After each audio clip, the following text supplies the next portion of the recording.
Muy buenas tardes a todos. Muchísimas gracias por conectarse todos ustedes por Facebook a esta presentación de la macroquerella criminal que ha presentado este mismo jueves la Asociación Hazte Oír en el Tribunal Supremo. Ya está esta noticia, que sin duda es una de las noticias del día. Esta noticia ya está en portada de ABC, en portada del diario de Hazte Oír actual, y probablemente mañana estará en muchísimos más medios. No sé si estamos ante una causa general contra el Gobierno, lo que sí tengo toda la seguridad, eso lo veremos ahora, por eso es el motivo de esta presentación, donde están los expertos que nos lo podrán explicar. Lo que sí estoy completamente segura que no va a pasar desapercibida para nada esta actuación de Hazte Oír. Hazte Oír lleva ya varios meses inmersa en una campaña llamada Gobierno Dimisión, que tendremos ocasión de analizar esta tarde también con nuestros invitados. Y en el contexto de esa campaña, aunque realmente mucho antes, nuestro abogado estaba trabajando con la colaboración del equipo de Hazte Oír, con la colaboración de su bufete, en la recopilación de multitud de datos que han dado lugar ahora a la querella que se ha presentado en el Tribunal Supremo esta mañana. Esta presentación, este registro de querella ha estado acompañado de una representación impactante. Les recomiendo que entren en Actual primero y luego en ABC para que vean las imágenes que representaban 23 fallecidos en sus bolsas de basura con un nombre y una edad, para recordar que los fallecidos tienen nombre, no son datos fríos, y con un mensaje pidiendo justicia para las víctimas del COVID-19 y un mensaje transmitiendo que, desgraciadamente, a pesar de los contagiados, a pesar de los fallecidos, la cuenta resultante es 0 responsables. En ese contexto es por lo que estamos aquí, para analizar esa campaña Gobierno Dimisión, esa macroquerella de Hazte Oír, pero antes que nada quería decirles, están siguiendo esta retransmisión por Facebook, sigan conectados y envíennos sus preguntas, por favor, a través del propio muro de Facebook. Pues nos van preguntando y nuestros equipos nos harán llegar sus preguntas y sus inquietudes, y en la parte del coloquio, que tendrá lugar en unos minutos, pues podremos ir contestándoles o les podrán ir contestando nuestros invitados, que por cierto no los he presentado todavía. Son, en primer lugar, a mi derecha, el presidente de Hazte Oír, Ignacio Arzuaga. Buenas tardes, Ignacio. Buenas tardes. Y por otro lado, el letrado y autor de la macroquerella criminal contra el Gobierno de Sánchez y todo su ejecutivo, todos los miembros de su ejecutivo, Javier María Pérez Roldán, abogado. Así que sin más, pues ya les voy a empezar a dar la palabra, y la primera pregunta que le querría hacer a Ignacio Arzuaga es: ¿cómo es que se ha embarcado Hazte Oír en esta macroquerella, en esta causa general, procedimiento judicial contra el Gobierno de Sánchez?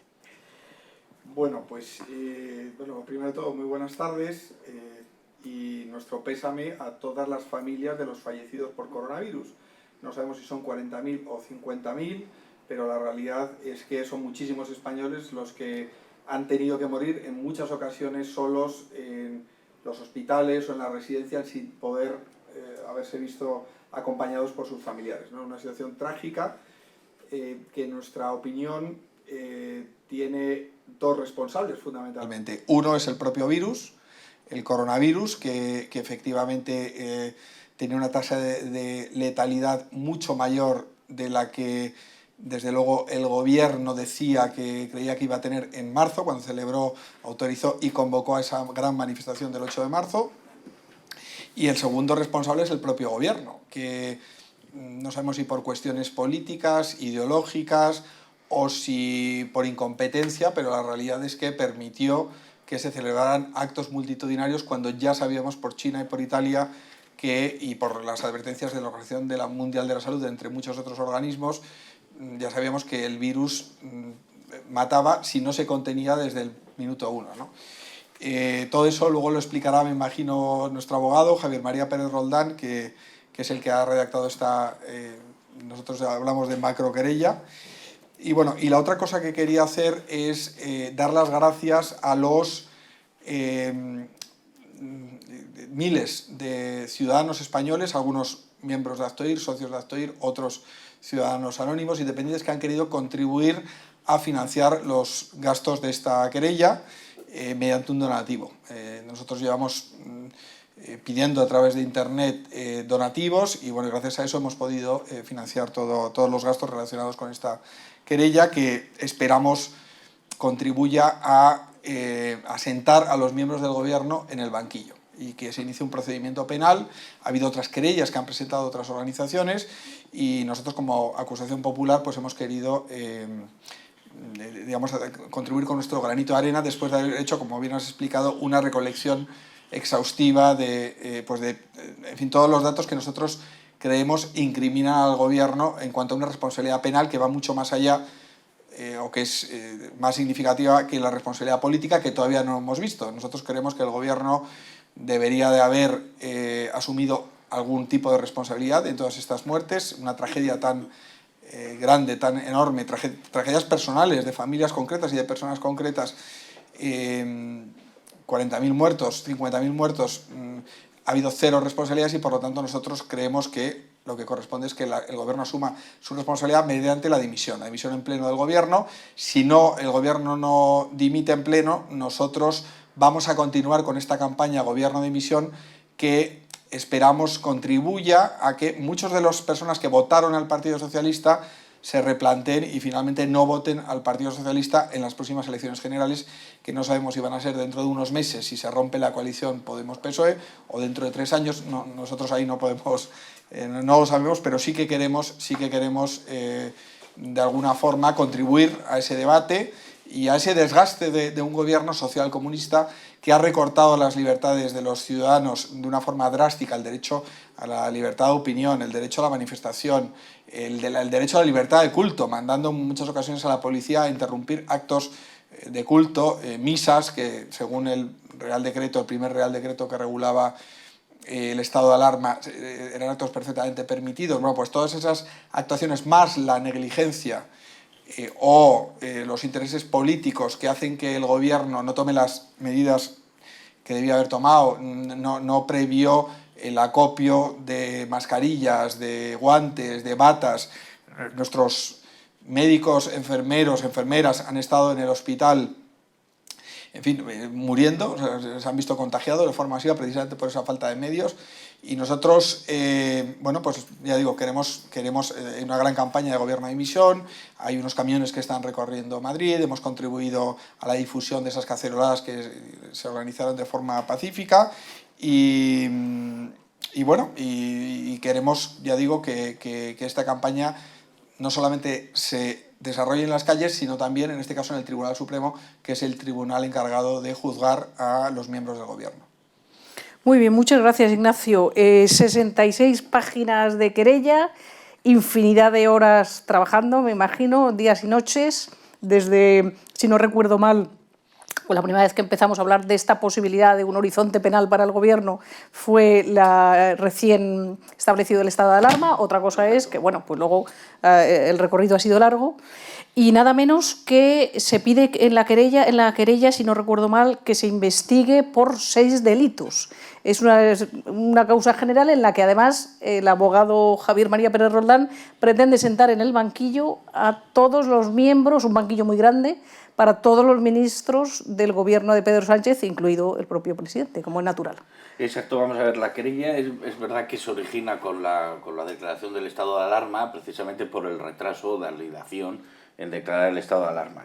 Pero claro, el problema principal que ha habido aquí es que hasta ya épocas más recientes no ha ido aflorando documentación fundamental para poder de verdad pues acreditar los hechos que todos sospechábamos que estaban sucediendo. Entonces aquí, claro, en la querella, ¿qué es lo que se imputa? Pues un número todavía indeterminado, porque lo desconocemos, de homicidios imprudentes, un número determinado de delitos de imprudencias graves con resultado de lesión, varias prevaricaciones, omisión del deber de socorro, delitos contra la seguridad de los trabajadores y contra los sentimientos religiosos. ¿Por qué? Vamos a ver. El gobierno tenía desde el 20 de enero noticias a través de la Organización Mundial de la Salud de la gravedad que suponía el COVID-19. A pesar de eso se dedicó, y es más, indicaciones expresas en los documentos de la Organización Mundial de la Salud sobre el deber de informar a los ciudadanos para que fueran conscientes del riesgo real y tomaran medidas. Y el gobierno, de manera muy jocosa, venía a comparar esto con una gripe común, Bien, venía a decir que no eran necesarias las mascarillas, que cuidado, es verdad que la propia OMS entonces no las había establecido necesarias, pero sí eran necesarias cuando se trataba ya de pacientes, de personas enfermas. Bueno, y el gobierno no hizo ni una sola medida para comprar ese material. Más adelante fueron llegando nuevos informes de la OMS alertando de que se debían precisamente zanjar, cerrar todos los actos multitudinarios. Hay incluso informes firmados por el doctor Simón del Centro de Alertas de aquí español en el mismo sentido, y el gobierno mantuvo, o mejor dicho, no es que mantuviera la manifestación del 8M, es que fue aún más grave, es que por mantener la manifestación del 8M tuvo que mantener otra barbaridad de actos públicos, partidos de fútbol, actos de partidos políticos, todo tipo de manifestaciones, de encuentros, y encima el 8M en toda España. Bien, que era consciente de que el riesgo existía, nos lo ha puesto, muy claro, el propio vídeo que ha salido hace poco de la ministra Montero hablando con una periodista de la televisión vasca. Este vídeo se graba el día siguiente a la manifestación, el 9 de marzo. Bien, ¿y qué es lo que dice en ese vídeo en un momento? Dice, vamos a tener que cerrar el ministerio, porque todas hemos estado allí dándonos besos. Es decir, sabían perfectamente de la alta capacidad de contagio. Y viene a decir, además, en algún momento, ya lo reconoció otro ministro, el ministro de Tecnología, pero en fin, ella deja caer que otras naciones han acordado medidas drásticas y que no han servido para nada. Es decir, ¿qué es lo que ha hecho el gobierno? Un mal diagnóstico de la situación, en el mejor de los casos para ellos, es decir, en el grado de menor culpabilidad. Entonces, en la querella lo que hacemos es algo muy sencillo, es igual que un médico que comete un error de diagnóstico y ese diagnóstico le lleva a una operación equivocada, o un arquitecto que hace mal un proyecto y esto supone que se derribe el edificio y haya víctimas, bien, el gobierno no está excluido de la responsabilidad penal. Ha realizado o un mal diagnóstico, en cuyo caso es responsable porque tenía el deber de haber estudiado todos los informes de la OMS y otros organismos internacionales que le llegaban, o, ese deber lo tenía claro, o sabiéndolo, por motivos políticos, primó sus intereses políticos, la celebración del 8M, sobre la salud de los españoles. Entonces, en este aspecto, bueno, pues la querella, claro que es amplia, se ha tardado, ojalá, pretendemos, ha puesto en contacto precisamente, a raíz de conocerse la presentación de la querella, algunos familiares, no sabemos si al final acabarán personándose o no en esta querella, habrá que verlo, pero la diferencia básica con otras querellas es que, claro, esta, al haberse presentado al final, se ha podido contar con una documentación que los periodistas, sinceramente, con una labor de periodismo magnífica, bueno, pues han ido sacando, y sobre todo determinados actos como los ceses del señor Cobos, de la Guardia Civil, que han manifestado que el gobierno tenía mucho que ocultar. Me alegra mucho, muchas gracias Javier por esta explicación de esta síntesis de la querella y de sus claves. Precisamente me alegra este final que has hecho porque la primera pregunta, recordamos que pueden todos ustedes, los que están siguiendo esta retransmisión, pasarnos sus preguntas a través de Facebook, lo escriben ahí y no se preocupen que nos llegan a esta mesa de manera totalmente eficaz. Precisamente la primera pregunta que nos plantea una persona que nos estaba siguiendo es que aporta la querella de Hazte-Oír, que no aporten otras querellas. Ha dicho Javier muy bien que efectivamente ha podido utilizarse más datos, más documentación, porque no se ha presentado con ninguna prisa, sino con todo el bagaje. Pero ¿hay algún otro punto que digamos, sí, tiene un diferencial con lo que han hecho otros? Yo, de todas las querellas que hay en el Supremo, he accedido a algunas, a otras no. Bien. Yo entiendo lo que tiene de diferencia en la querella es que, por ejemplo, muchas se han centrado en la prevaricación como tal. Bueno, para que exista la prevaricación debe existir la obligación de una actuación concreta, que es la que no se realiza, porque claro, la prevaricación es dictar una resolución a sabiendas de que es injusta. Cabe la prevaricación por no acción, bien, por pasividad, por no dictar la resolución que se debe, pero eso supone que exista una obligación de dictar una resolución. Bien, en este caso de declarar el estado de alarma. Yo, de las querellas que he observado, se habla de prevaricación, pero en ningún momento se ha justificado dónde está la obligación de hacer, dónde se contempla que el gobierno tuviera la obligación de declarar el estado de alarma. Y claro, el Supremo, para admitir a trámite la querella, necesita que la apariencia del delito esté clara.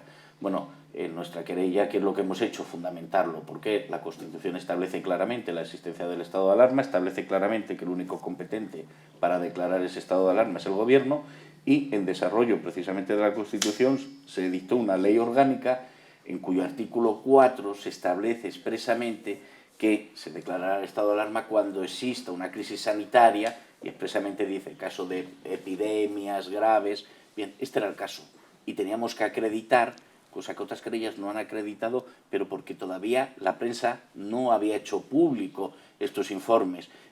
Bien, informes previos donde estaba informando la OMS o el mismo señor Simón estaba informando sobre la necesidad de tomar medidas. Y lo último ya es que precisamente de estos informes, por ejemplo el del doctor Simón, la prensa no los conoció hasta muy tarde. ¿Por qué? Porque el Gobierno los bajó de sus webs, es decir, los ocultó. Bien. Por algo sería, ¿no? Claro, es un reconocimiento de culpabilidad expresa o de que algo tienen que ocultar. Algo hay que esconder. Bueno, Ignacio Arzoga, además de presidente de Hazte-Oír, es también abogado, así que en realidad los dos son abogados. Uno es el autor de la querella y otro no está ejerciendo. No sé, para alguno de los dos o para los dos tenemos una segunda pregunta que nos pasan también a través de Facebook, que es la siguiente. ¿Creéis que el confinamiento ha sido legal? El confinamiento en las casas de entiendo que sí, no lo especifica, pero entiendo que nos ha afectado a todos. Sí, que nos han ordenado que nos quedemos en casa sin poder salir, excepto para ir al supermercado. Exacto. Y además no para comprar cualquier cosa, sino tenías que llevar la cesta de la compra llena y si no te podían multar. Y bueno, yo desde luego no soy experto y no me atrevería a decir que es ilegal, pero sí que he escuchado a juristas que decían que para una restricción tan grave como es la restricción de movimientos, de obligarte es decir, el arresto domiciliario, o sea, la pena de arresto domiciliario. Hemos estado todos arrestados domiciliariamente en nuestras casas. Pues hacía falta algo más que el estado de alarma, ¿no? Que sería el estado de excepción, que es el siguiente nivel. Y que permite este tipo de cosas, toques de queda, etcétera. Que ha habido toques de queda, ha habido hasta no sé si a las 11 de la noche, durante mucho tiempo nadie podía salir a la calle, ¿no? Por ninguna... Bueno, y no solo toque de queda, sino arresto domiciliario, por lo cual, bueno, posiblemente estaba justificado en algunos momentos efectivamente donde las UCIs, los servicios de urgencias del hospital estaban saturados por la cantidad de infectados en situación grave. Pero claro, quizás deberían de haber ido a por el estado de excepción. Claro, el estado de excepción es algo muy gordo y yo creo que quisieron evitarlo. Es decir, que se ha aplicado de hecho un estado de excepción, sería más o menos... Sí, según unos cuantos juristas que han estudiado la materia. Yo desde luego no soy experto, no sé si Javier ha podido hacer un análisis más técnico. Claro, vamos a ver, el estado de alarma en efecto... El estado de alarma no puede afectar a los derechos fundamentales. Hay un derecho fundamental principal que es el derecho a la deambulación, a poder ir libremente. El estado de alarma puede tomar medidas, por ejemplo, en caso de una pandemia. No pueden salir los enfermos. Es una limitación muy concreta, muy específica. Aquí se ha hecho al revés. Se ha dicho no puede salir nadie, es decir, se han limitado los derechos fundamentales. Entiendo que sí que está incorrectamente aplicado el estado de alarma. ¿Por qué? Porque lo que tenía que haber hecho el Gobierno es haber dispuesto de los test y haber hecho los test a los ciudadanos y haber dicho los enfermos, eso sí lo podía hacer, deben quedarse en casa, los enfermos leves o los enfermos graves deben ser hospitalizados, los sanos pueden ir a trabajar. Pero como el Gobierno no tenía disponibles estos test y no sabía distinguir a los enfermos de los sanos, bueno, pues a lo que ha limitado, que no puede hacer en un estado de alarma, lo que ha limitado es el derecho fundamental de los sanos a salir, porque es que aquí se habla mucho de cuarentena. Vamos a ver, no debemos entrar a la guerra del lenguaje que pretende la izquierda.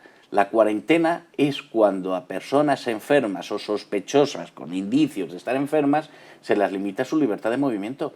Pero es que aquí se está limitando la libertad de movimiento, ha limitado la libertad de movimiento a personas que se sabía además que estaban sanas. Porque había personas que voluntariamente, porque tenían acceso a clínicas privadas, se habían hecho test, se habían hecho pruebas. Bien, no tenían fiebres, no tenían ninguna de los síntomas en principio, luego no había sospecha. Eso no es una cuarentena, eso es un encierro, eso es una detención ilegal, donde encima los guardianes no han sido necesariamente la Policía Nacional, sino muchas veces muchos, entre comillas, vamos a decir así, miembros de la izquierda que han ido actuando en los barrios desde la ventana de su casa señalando al culpable como en el régimen comunista. En los como delatores, sí, sí, exactamente. Un poco como La vida de los otros, pero en versión siglo XXI, en la época de Pablo Iglesias y Pedro Sánchez.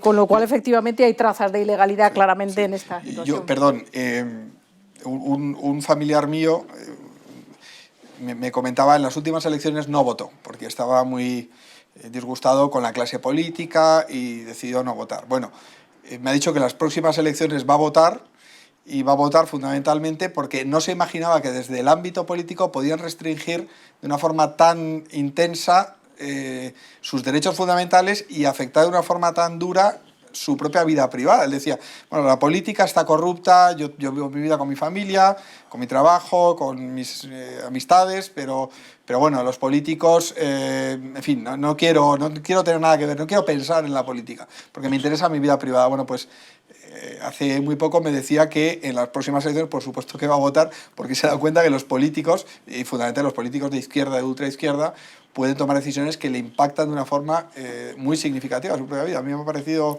una cosa curiosa. Espero que haya muchas personas que respondan a ese perfil y se animen a votar en las próximas elecciones, ¿no? Efectivamente, y no olvidemos que todavía han presumido de regalarnos minutos y de regalarnos, de hacernos el gran don de sacarnos a la calle. Estoy recordando a Pablo Iglesias cual Papá Noel regalando a los niños unas horas más, a las horas, en fin, el gran amigo de los niños, diciéndole a los padres, aquí venimos a regalaros horas en la calle con vuestros hijos, eso sí, con estas limitaciones, como un acto de bondad infinita, ¿no?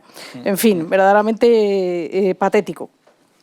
Hay más preguntas que tenemos por aquí.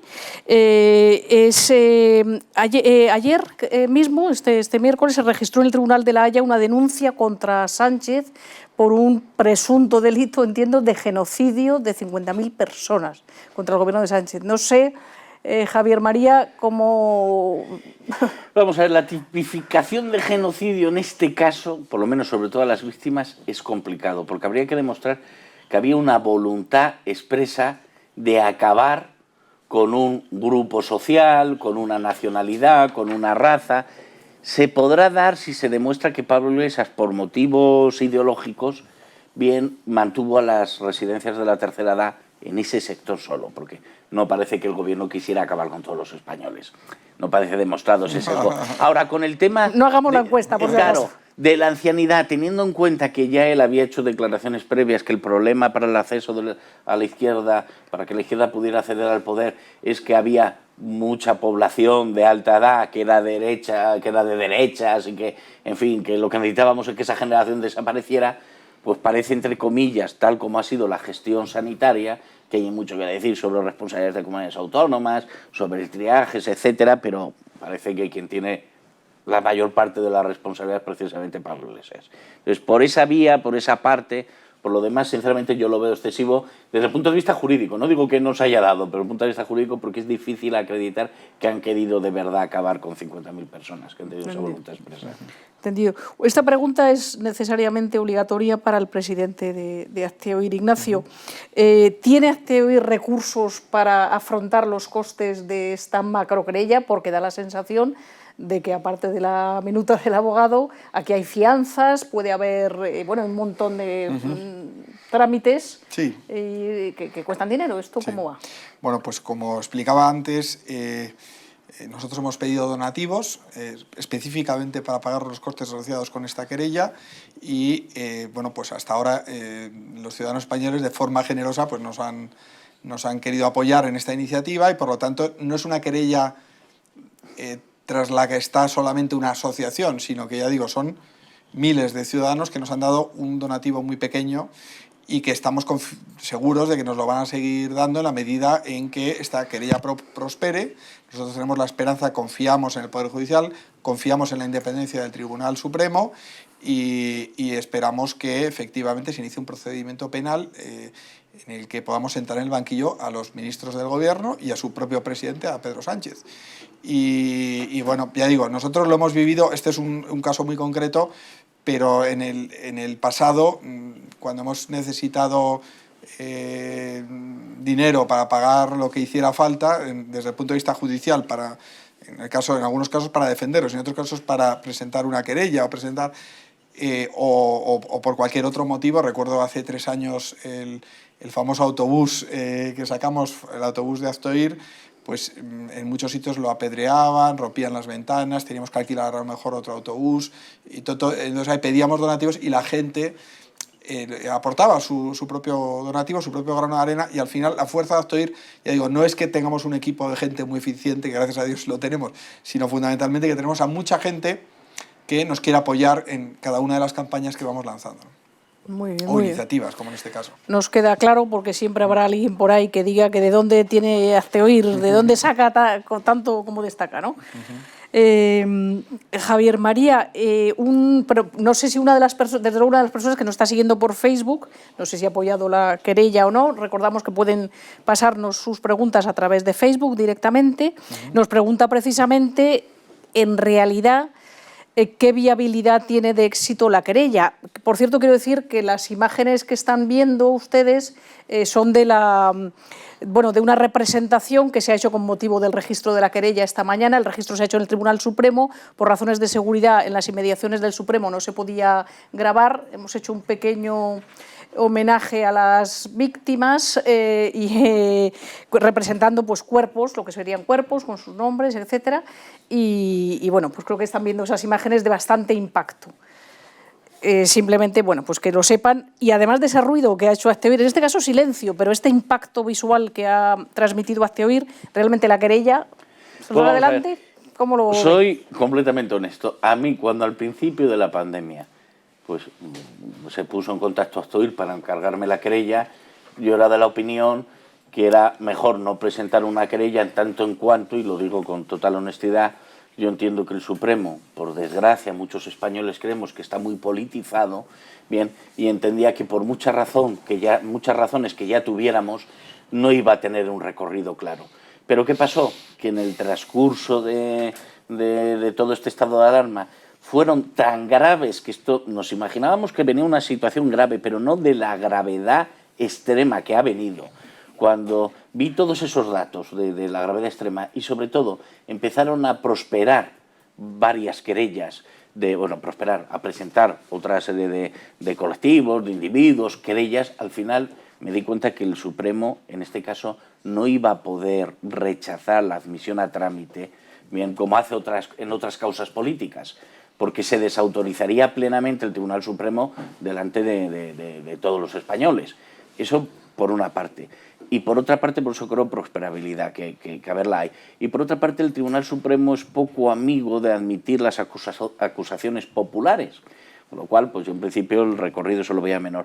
Entiendo que en este caso debe admitirlo, entra dentro de los objetos sociales de Aztoir, pero no obstante, pues estamos, ya comenté antes que se han puesto en contacto con nosotros algunos familiares de víctimas, estamos intentando pues articular, hablar con ellos para que se personen la querella como afectados directos, porque el Tribunal Supremo es poco amigo de las querellas de acusación popular, y el problema es que si la querella solo es de víctimas, solo pueden tratar de lo que a ellas les afecten.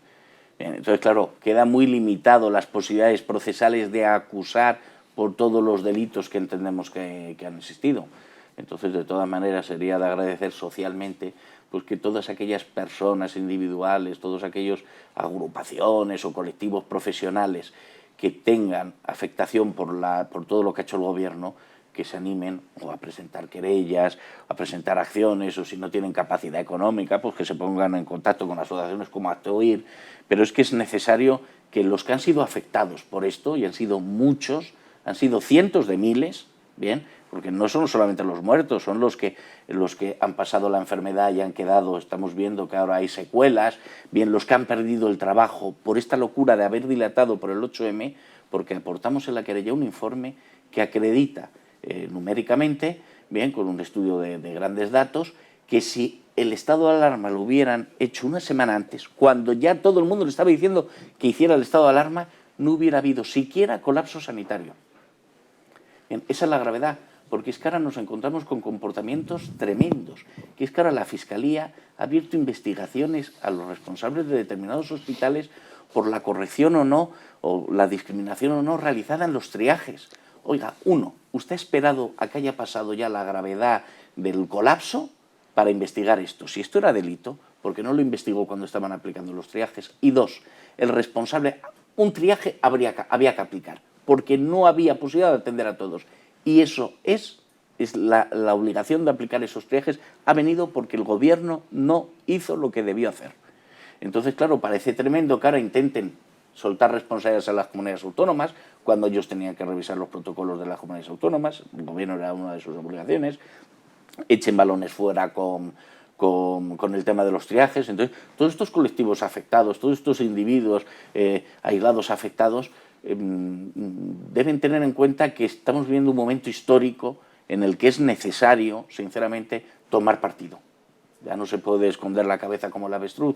Es un tema tremendo porque han aprovechado esta pandemia, además de que ha producido muchísimas muertes, para colarnos un control sobre el ciudadano, una serie de leyes que no hubieran podido prosperar en un estado normalizado, que en fin, ahora tenemos la nueva normalidad precisamente por todas estas cosas que nos han ido volcando. Por eso ahora no volvemos a los viejos tiempos, volvemos a unos nuevos tiempos de auténtica incertidumbre. La nueva normalidad que dice Pedro Sánchez, para ponernos los pelos de punta con ella.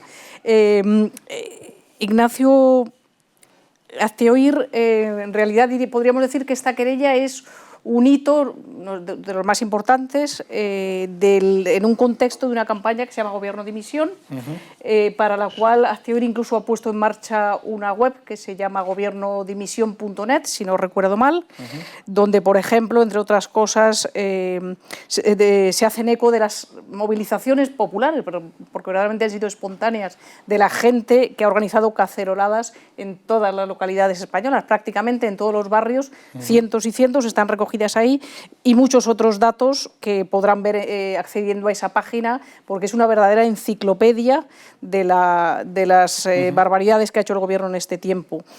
¿Qué va a hacer más Aztioír para provocar que el gobierno dimita? ¿Qué tiene que pasar más en España y qué podemos hacer para que Aztioír, cuántos muertos más, desgraciadamente no me gustaría decir esta frase, pero esta es la realidad, tiene que haber o tienen que salir de unos datos que no aparecen para que verdaderamente el gobierno tome la decisión de dimitir? Sí, o sea, quiero decir, yo creo que eso es lo que nos extraña a la mayoría de los españoles, y es que haya cero responsables, o sea, 40.000, 45.000, 50.000 muertos y cero responsables. No ha habido, no ya un ministro, no ya el presidente del gobierno, sino absolutamente nadie, ningún funcionario, ningún cargo político, nadie ha dimitido. Y bueno, y esa es la gran petición popular que surgió a raíz de estas caceroladas que al comienzo del estado de alarma pues eran minoritarias. Y yo recuerdo desde mi casa, desde mi balcón, escuchando los aplausos a las 8 y a las 9, muchos días no se oía nada, algún día se escuchaba alguna cacerola, al principio del estado de alarma. Pero poco a poco se fue animando. O sea, recordamos el detonante que fue cuando lanzamos esta página web y esta campaña de Gobierno de Dimisión en Núñez de Balboa, cuando de forma absolutamente injustificada unos vecinos que habían salido a pasear con sus cacerolas, como habían hecho otros días, pues la policía empieza a identificarlos y a raíz de ahí pues se empiezan a multiplicar de una forma exponencial las caceroladas, y bueno, nosotros, ya digo, le dimos toda la difusión que pudimos y la seguimos dando, ¿no? Es verdad que ahora mismo hay menos caceroladas, digamos, es algo que se ha reducido porque efectivamente la gente, gracias a esa dádiva del gobierno generoso que nos ha querido, estoy hablando de forma sarcástica, pues efectivamente ya podemos empezar a salir a la calle, pero ese enfado que pudimos vivir todos los españoles, no solamente los que viven en la calle Núñez de Balboa, o no solamente los madrileños, sino todos los españoles, ese enfado, esas cacerolas, esas banderas de España con el crespón negro un poquito en señal de luto, ese luto que el gobierno ha tardado tanto en reconocer, pues debería de mantenerse, en mi opinión, porque en su día dijo Pablo Iglesias que él quería politizar el dolor. y es lo que han hecho con esta terrible pandemia no han sabido gestionar la crisis sanitaria y en cambio sí que han politizado el dolor, han utilizado esta crisis, el dolor de la gente, para entrar de forma como elefante en cacharrería, ¿no? De una forma brutal en las vidas privadas de la gente. Eso es parte de su proyecto ideológico, social comunista, y nos parece que esto es algo muy grave. Y el hecho de que podamos ya salir a la calle, muchas personas han ido a su casa de la sierra, dentro de poco habrá varias familias, muchas familias españolas que se irán a la playa. O sea, sí, todo eso está muy bien y tenemos que volver a la normalidad, no la nueva normalidad, es la normalidad. Pero yo creo que tenemos que mantener esa movilización y en eso estamos, ¿no? Aztoir, en el momento más duro de la pandemia, lanzó una campaña y repartió más de 1 millón de botellas de agua de medio litro en los hospitales, primero de Madrid y luego de toda España. Organizamos un funeral online con el Obispado de Alcalá de Henares cuando el gobierno se negaba precisamente a declarar ese luto oficial y fueron pues cerca de, me parece, 250.000 personas que nos unimos a ese funeral. Luego lanzamos esta campaña de gobierno de misión cuando notamos que era el momento de lanzarla y desde luego lo vamos a seguir manteniendo en los próximos meses y si es necesario en los próximos años hasta consigamos que este gobierno se vaya por voluntad propia, por la vía de la dimisión o por unas nuevas elecciones que traigan otra diferente, una nueva mayoría parlamentaria que permita un nuevo gobierno. Estupendo, muchísimas gracias Javier María Pérez Roldán, abogado. Muchísimas gracias Ignacio Arzuaga, presidente de Azteoir. Gracias a todos los que nos han seguido por Facebook. Esta tarde creo que empieza otra vez el fútbol, las terracitas están a tope, pero les decimos desde Azteoir que Pablo Iglesias sigue proyectando su futuro. Aunque usted esté viendo el fútbol, o nos movemos, o nos movilizamos, o defendemos nuestras libertades, o ellos lo harán por nosotros y no para defenderlas precisamente. Acabamos esta retransmisión con un vídeo que no deben perderse, que resume perfectamente la campaña Gobierno Dimisión de Azteoir. Muy buenas tardes y muchas gracias a todos. ¿De qué se ríen? ¿De qué se ríen? ¿De qué se ríen? España se sitúa a la cabeza de Europa en muertos e infectados por número de habitantes. Que España no va a tener, como mucho, más allá de algún caso diagnosticado. Miles de españoles no pueden siquiera enterrar a sus familiares. El fantasma del paro amenaza a millones de familias.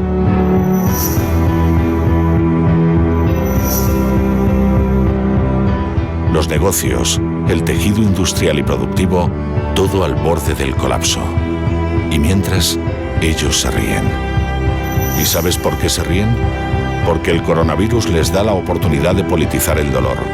Politizan el dolor para conseguir su viejo sueño revolucionario. Politizar el dolor, hacer que el dolor de los que sufren se convierta en propuestas políticas para cambiar la realidad. Que lo fundamental no eran las identidades ideológicas, era politizar el dolor. Y no hay nada más ideológico que politizar el dolor. Sánchez e Iglesias politizan el dolor de los españoles. Y mientras, expanden la gran mentira que les asegure el poder absoluto. Son expertos en la mentira. Saben cómo hacerlo. ¿Recuerdas? ¿Recuerdas? ¿Recuerdas? Mentiras para tapar su responsabilidad en la propagación de la enfermedad al alentar las marchas feministas del 8M. Mentiras para tapar su incompetencia.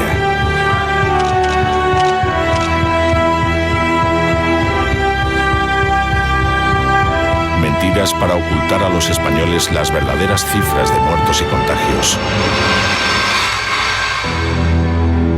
Y entre tanta mentira, aprovechan para destapar sus viejos odios guerracivilistas e implantar su agenda ideológica. Interrumpimos la celebración.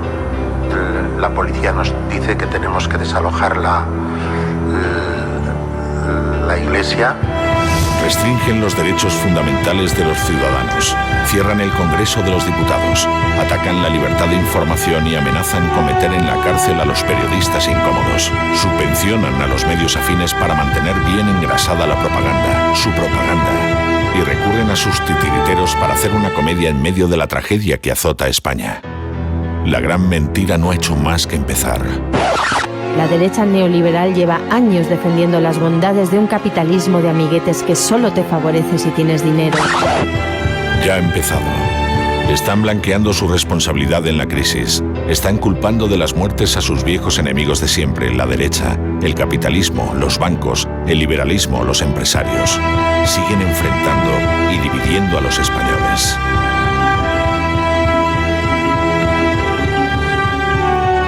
Cuando la gran mentira haya calado en la sociedad, tendrán vía libre para asaltar el cielo.